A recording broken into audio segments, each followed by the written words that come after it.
Shalom, everyone.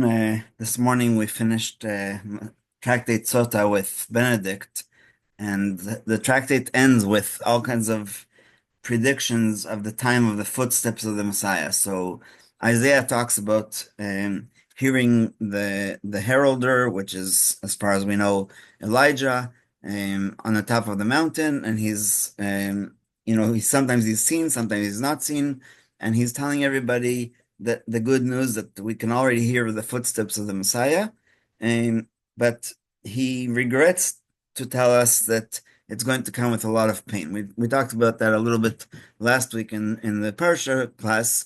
So I just looked up the world population according to AI, and it's about 8.2 billion people.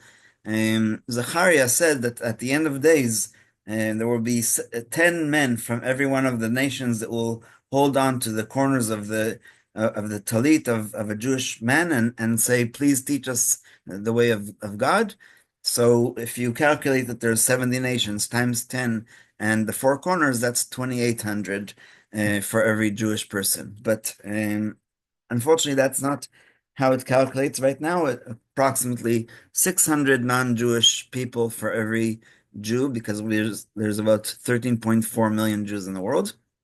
The reason I'm saying all this is because the two laws that we're going to learn today about are if you can find a non-Jewish person to do something when it's not a direct melacha, when it's not something that is they're desecrating Shabbat for you, they're just doing something that is grama, and so the first prophecy in Isaiah is in chapter 49, verse 22 and 23, which is that the non-Jewish people will bring our sons and daughters from everywhere else in their bosom and carry them on their shoulders.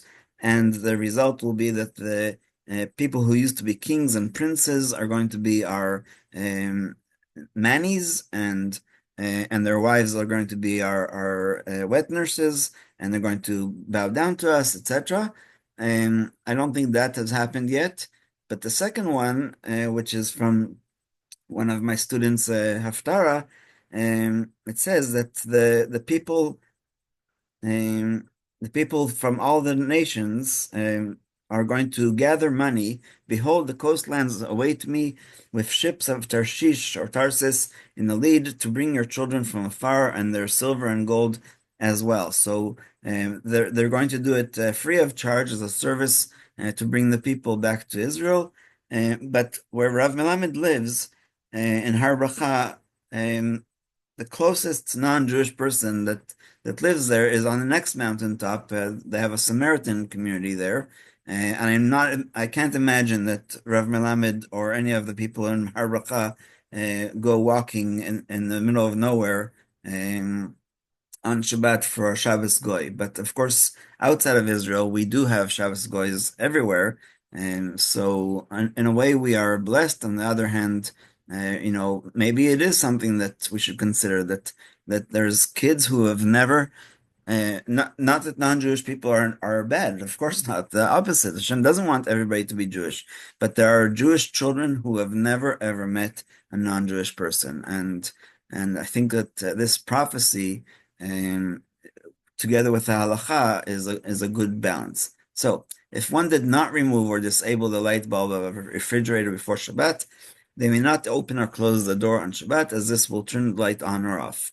If one needs the food in the refrigerator for Shabbat, they may seek the help of a nearby non-Jew in order to avoid the prohibition of benefiting from a melacha performed by a non-Jew. One should offer them food from the refrigerator, at which point he will open the door for his own benefit. Once a non-Jew has opened the refrigerator for themselves, the Jew may take whatever they need out of the refrigerator as well, although generally one may not ask a non-Jew to perform a melacha, creative labor on Shabbat. Here one is not asking them to perform the melacha, rather one is asking them to open the refrigerator, which also happens to turn on the light. We don't need the light, especially if the kitchen light is on, but it is like a extra benefit, I guess. Afterwards, in order to continue opening and closing the refrigerator permissibly, One may ask the non-Jew to remove the bulb because turning off electric lights is only prohibited rabbinically, and one may ask a non-Jew to transgress a rabbinic prohibition for the sake of Shabbat. If no non-Jew is available and the food is truly needed, then when the compressor has cycled off, the refrigerator may be unplugged using a shinui, such as by prying the plug out of the socket using a thin piece of wood or plastic. Since the plug is muktzeh, it may be moved in the normal fashion out of the way. In a case where one is uncertain whether or not the bulb was removed, many poskim maintain that one may open the refrigerator. First, he does not intend to turn on the light, but only to open the refrigerator. So even though it's what we say psik reisha, that it's I'm cutting off the rooster's head and it's going to not die. Of course, it's going to die, but we don't need this light to go on. Like I said, if it is at night when it's very dark, then of course that is a problem. But normally there's a light in the kitchen, and so if the light does go on, it is a case of psik reisha. He is performing a permitted action, and a second prohibited action takes place collaterally, which is normally prohibited. However, since the prohibited action may not occur because we don't know if we did unscrew it or not, this is a case of an uncertain psik reisha, which is not prohibited. Although some are stringent in such cases, the lenient position is the primary one. So my parents on their refrigerator actually had a checklist as a magnet of what do we do before Shabbat, and if they wrote on it, well, I guess with a non-permanent marker you can do that, but otherwise you just go through the list and you make sure that it's all done before Shabbat. If the refrigerator was opened and the light went on, food that is needed may be removed. The refrigerator should not be closed, rather a towel or some other object should be positioned in a way that prevents the refrigerator from closing and turning off the light. This way, the refrigerator can also be reopened. And if you remember, I told you yesterday the story about our friend who had a puppy and the puppy closed the door. So let's go into dishwashers, even though I very rarely use a dishwasher, so I'm not sure about most of the technical stuff here, but if you do, then go ahead. My father used to joke, how do you fix a broken dishwasher? You kick him in the behind. So, a dishwasher may not be activated on Shabbat. This is because one may not use electricity, and additionally because the dishwasher heats water to wash the dishes, which is a transgression of bishul, of cooking. One who always clears off dirty dishes from the table and places them directly in the dishwasher may do so on Shabbat as well. Then after Shabbat, he can run the dishwasher. However, if he does not generally do this, then he may not do so on Shabbat, as it would amount to preparing on Shabbat for the weekdays, which is forbidden. It's rabbinically forbidden because in the Torah that's not a melacha, but it's a mimtzoch eftecha v'davar davar. One may not even turn on a dishwasher via a timer because the dishwasher is designed so that it will not go on unless the door is closed. This means that the person who closes the door to the dishwasher after the dishes have been loaded causes it to turn on.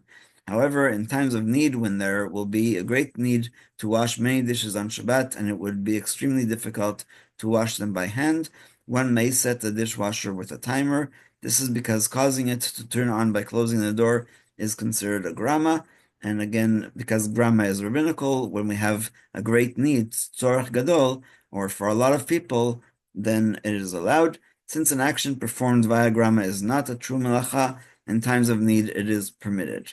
And last, if one can disable the system that makes the dishwasher's activation dependent on closing the door, so that the dishwasher will go on at a set time, even if the door is not shut, then even in ordinary circumstances, one may load the dirty dishes and have the dishwasher wash them during Shabbat. Just generally speaking, without involving electricity, the Shulchan Aruch says that we're allowed to wash cutlery and glasses because it is very common for us to use them for the next meal. So unless you have a whole set for each one of the three meals, which is not a rabbinic or Torah requirement, you're not obligated to spend all that money in order to not have to wash dishes on Shabbat. And of course, the same goes for plates. But if you, for example, use certain plates for the first meal and a different set for the second meal, or if you're going out, then again, just basically figure out, am I doing this because I need the dishes on Shabbat, or am I doing this just because I want to save time not doing it on Saturday night? And so we'll stop here. We'll open up for questions.